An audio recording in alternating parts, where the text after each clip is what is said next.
even in the process of bringing unity and people together, there must be always the sense of fairness and unity and equity and justice for all at every time and every stage.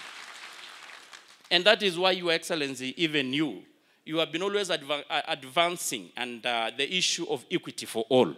Because you cannot bring people together and people cannot work together if there is no unity and equity and even justice. Tunapopatiwa majukumu ya uongozi as leaders, ni majukumu yetu sisi wote kuhakikisha ya kwamba wale watu ambao tunaongoza tunaufanyia mambo ya usawa kwa wote. Kama ni rasilimali tunaweka pamoja, tunagawa pamoja, tusiwe ya kupata kubwa na kupata kidogo, so that there will be the issue of fairness and equity for all. And Your Excellency, I want to say nikimalizia, it is so encouraging. Juzi tumepitisha bill of conflict of interest bill. Kama wabunge, nakumbuka Liadama alichangia pakubwa sana, ikuwa Senate.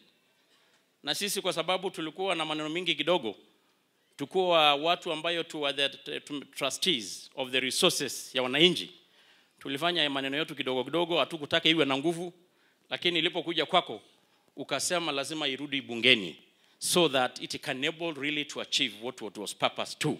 So that as senators, as governors, as MPs, and all of us who have entrusted with the responsibility of having individual public resources to fanye na kuwa responsible, so that we don't bring our interests together. Kama vile Bishop amesema, tuwe tuko na interest ya wananchi at all times and every time. Si maslahi yetu wenyewe, si ya mandugu zetu, na si ya mafamilia zetu.